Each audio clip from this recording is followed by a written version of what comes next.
Order! Order! You are an incorrigible delinquent at times. Behave yourself, man!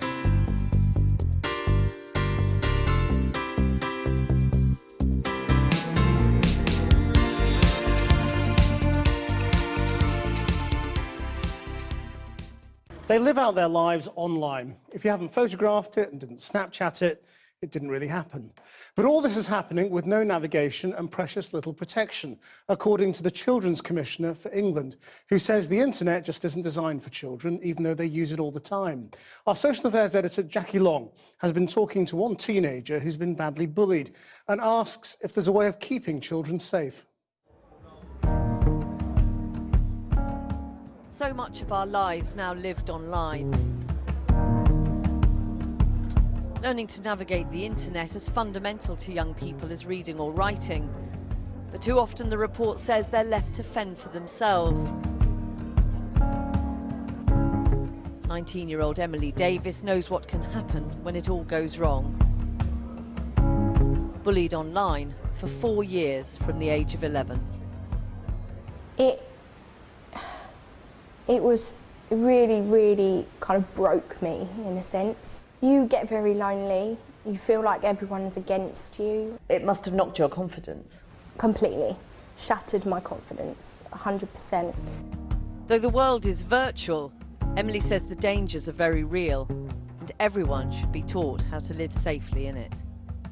From a young age, there are physical boundaries for us. You know, from birth we are taught what is right and what is wrong. But online, there doesn't seem to be, again, a boundary of kind of things that you can and can't do.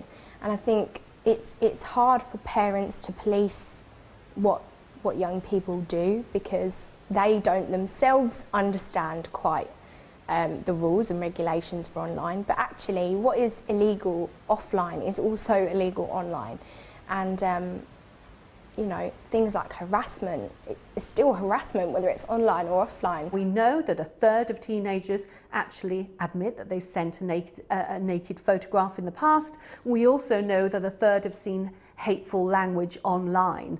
When we add that to the fact that Childline actually have had a doubling of reporting of cyberbullying, then we can really see that there's something here that we do need to change and change for the good for the future. What's it very important to remember about those online friends? Your online friends should stay online. Fantastic. Online friends should stay online. The Children's Commissioner wants more of this. At London Fields Primary School, the 8 and 9-year-olds of Year 4 are already tackling the issue of what is and isn't safe. What are they? They might be online friends, but they are still strangers. Fantastic. The report also calls for the big social media companies to be much clearer about what children are signing up to when they tick the terms and conditions boxes before getting onto their favourite sites. The Year 6s couldn't agree more. Yeah, terms and conditions are usually very long when you look at them. Children might just skip the terms and conditions, go on to the next one, and it might actually become quite confusing. If they made them easier to understand, you think that would be a good thing? Yeah, it would, because then you know what's happening, but then they use like fancy words and like long pages and then you have to read through it. But then if it was easier, then you would understand more about it.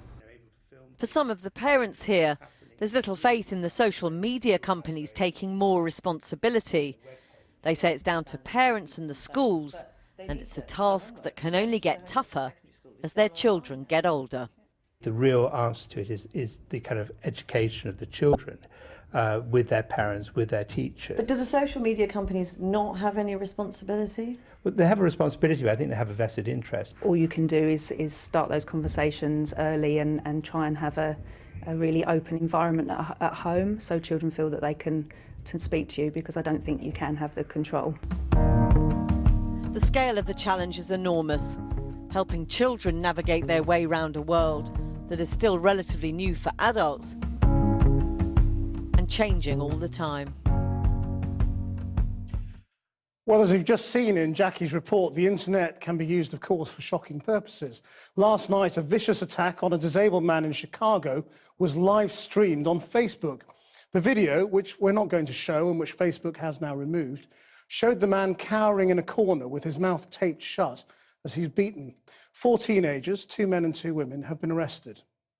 Yesterday, video of a brutal act towards an adult male with mental health challenges made its way onto social media.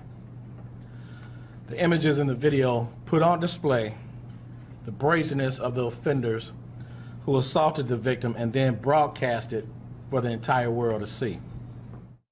Well, if the internet has become a free-for-all, is it impossible to police or to regulate what goes on? Joining us now from Gateshead is Keith Philpott of the Durham Constabulary, which has joined a national drive to keep young internet users safe.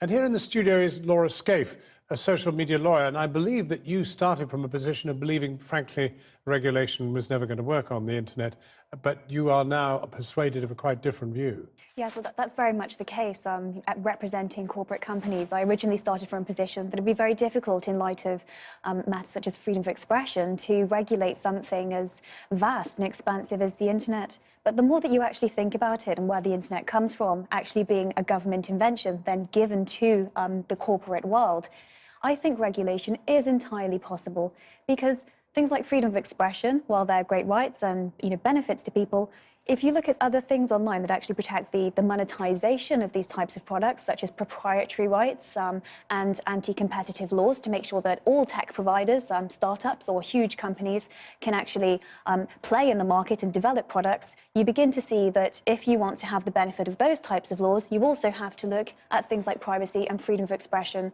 and perhaps ways in which you can play an active role in actually regulating this market. Well, that's one end of it, Keith Philpott, but the real issue now is how, well, I'd like to know what role the police play here. I mean, you believe, I think, really, that children are the key to teaching children. I believe that is the case. I don't think that legislation, prosecution and arrest is always the answer. And certainly as far as online cyberbullying, I think we need to look more towards the youth of today and let them educate their peers and older ones. I found that this works better, certainly from my children's point of view. I'm there to spoil their fun, and I'm not. I'm there to protect them at the end of the day. So if they're passing the message, I feel that they'll understand it better themselves. But how can you actually structurally kind of create a situation in which, older kids can teach younger kids as to how it all works?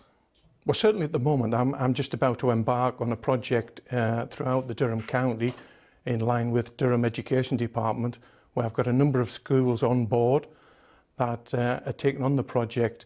The idea is that we're there to assist them with their project, and the project is theirs.